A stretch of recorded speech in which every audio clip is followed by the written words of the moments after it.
দেখছেন কলকাতা টিভি, ভাস্বতী রয়েছে আপনাদের সঙ্গেই। শুরু করছি সংবাদ সারাদিন। আজ থেকে বিভিন্ন হাসপাতালে জরুরি পরিষেবায় যোগ দেবেন আন্দোলনকারীরা। স্বাস্থ্য ভবন চত্বর থেকে 11 দিন পর অবস্থান প্রত্যাহার জুনিয়র চিকিৎসকদের। সুরক্ষা নির্দেশিকা কার্যকরে রাজ্য সরকারকে 7 দিনের সময়সীমা, না হলে ফের কর্মবিরতির হুঁশিয়ারি।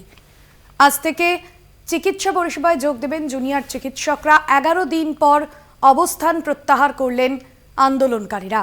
সরকারকে 7 দিনের সময়সীমা চিকিৎসকদের।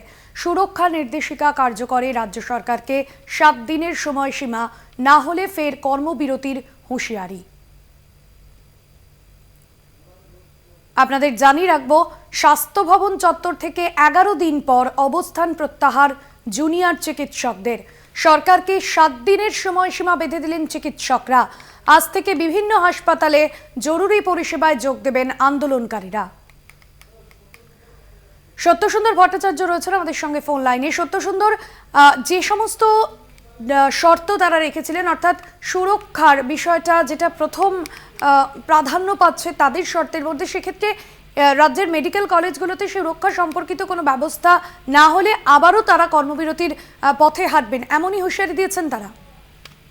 দেখো, আংশিক কর্মবিরতির কথা তারা জানিয়েছেন এবং আজ থেকেই তারা রাজ্যের বিভিন্ন সরকারি মেডিকেল কলেজ এবং হাসপাতালগুলিতে জরুরি পরিষেবা, সেই জরুরি পরিষেবাতে তারা হাত লাগাবেন, অর্থাৎ জরুরি পরিষেবাতে তারা নিজেরা সামিল হবেন, এমনটাই কিন্তু এর আগেও তারা ঘোষণা করেছিলেন। গতকালও তারা জানিয়েছেন। গতকাল একটি দীর্ঘ মিছিল হয়, সেটা স্বাস্থ্য ভবন থেকে সিজিও কমপ্লেক্স পর্যন্ত, এবং সেখানে সিজিও কমপ্লেক্সে সিবিআই এর যে দপ্তর, সেই দপ্তরের সামনেও কিন্তু সেখানে তারা গিয়ে জানিয়েছেন যে আজ থেকে তারা সমস্ত জরুরি পরিষেবায় তারা সামিল হবেন, যাতে কোনোভাবে চিকিৎসা পরিষেবা ব্যাহত না হয় সেই দিকটা তারা খেয়াল রাখছেন। কিন্তু তার পাশাপাশি তারা এটাও জানিয়েছেন, যেহেতু এখনো পর্যন্ত সুপ্রিম কোর্টের শুনানি চলছে, আগামী 27 তারিখে সুপ্রিম কোর্টের শুনানি রয়েছে, সেদিকেও তাদের নজর রয়েছে।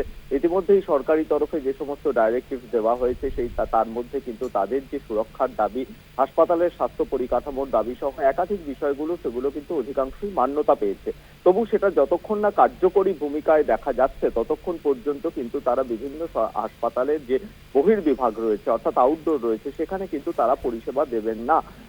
অন্যদিকে তারা এটাও জানিয়েছেন যে বন্যা দুর্গত এলাকায় বিভিন্ন জায়গায় আজ থেকেই কিন্তু তারা মেডিকেল ক্যাম্প শুরু করেছেন সকাল থেকে, এবং সেখানে মেডিকেল ক্যাম্পে যারা দুর্গত মানুষজন রয়েছেন তাদের চিকিৎসা পরিষেবার ক্ষেত্রেও যাতে কোনোভাবে কোনো অসুবিধা না হয়, সেটাও তারা খেয়াল রাখছেন। অর্থাৎ একদিকে যেরকম সেখানে অভয়া ক্লিনিক চালু করা হচ্ছে এই বন্যা দুর্গত এলাকার মানুষের চিকিৎসার সাহায্যার্থে, অন্যদিকে আজকে সরকারের রাজ্যের বিভিন্ন যে সরকারি হাসপাতাল, মেডিকেল কলেজগুলো রয়েছে, তার যে জরুরি পরিষেবা রয়েছে, সেই জরুরি পরিষেবাতেও কিন্তু তারা সমানভাবে সামিল হচ্ছেন। অর্থাৎ দীর্ঘদিন পর বলা যেতে পারে একেবারে অফিসিয়ালি তারা জানিয়েছেন যে আজ থেকে তারা জরুরি পরিষেবা কাজ করবেন। ধন্যবাদ জানাবো। সত্যসুন্দর ভট্টাচার্য আমাদের প্রতিনিধি ছিলেন ফোন লাইনে। সরকারকে 7 দিনের সময়সীমা চিকিৎসকদের, আর 7 দিনের মধ্যে সুরক্ষা সম্পর্কিত বিষয় নিশ্চিত না হলে রাজ্যের মেডিকেল কলেজ ও হাসপাতালগুলিতে ফের কর্মবিরতির হুঁশিয়ারি দিয়েছেন জুনিয়র চিকিৎসকরা।